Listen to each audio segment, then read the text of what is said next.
ഓണസദ്യ കഴിച്ചതിൻ്റെ ക്ഷീണം മാറ്റാനേ രണ്ടോണത്തിന് നമ്മൾ മീൻകറിയും ഇറച്ചിയൊക്കെ വെച്ചിട്ടൊരു പൊതിച്ചോറുണ്ടാക്കി. അതിലത്തെ മീൻകറിയുടെ റെസിപ്പിയായിട്ട് എന്ന് കാണിക്കുന്നത് ഏതാണ്ട് 3/4 കിലോന് അടുത്ത് വരുന്ന ഐക്കുറ കഷ്ണങ്ങളായിട്ട് നമ്മൾ മീൻകറി വെക്കാൻ വേണ്ടി എടുത്തിട്ടുള്ള അതിലേക്ക് 3 കപ്പ് നാളികേരം ചെരിയുന്ന 1-ാം പാലും 2-ാം പാലും തെൻപാലും എടുത്ത് മാറ്റി വെച്ചിട്ട് 5-6 ചുവന്നുള്ളി, ഒരു ചെറിയ കഷ്ണം ഇഞ്ചി ചതച്ചതും, 3 പച്ചമുളക്, 2 ടേബിൾ സ്പൂൺ നല്ല മുളക് പൊടി, 1 table spoon Kashmiri chilli powder, 3/4 table spoon മല്ലിപ്പൊടി, അതുപോലെ തന്നെ നമ്മുടെ 2-ാം പാലും കുറച്ച് വെള്ളവും പിന്നെ ഒരു 4 കഷ്ണത്തോളം കുടംപുളി കൂടി ചേർത്തിട്ട് നല്ലപോലെ തിളപ്പിച്ചെടുക്കണം കേട്ടോ.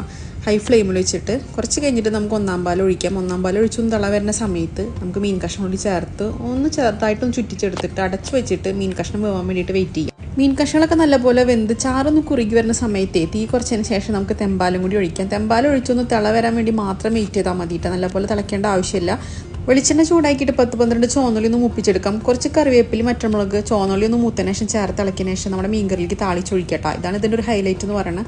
പാകത്തിന് ഉപ്പും കൂടി ചേർക്കണേ. അത് കാണിക്കാൻ വിട്ടുപോയതാണ്. അപ്പോൾ ഉണ്ടാക്കി നോക്കിയിട്ട് പറയട്ടെ.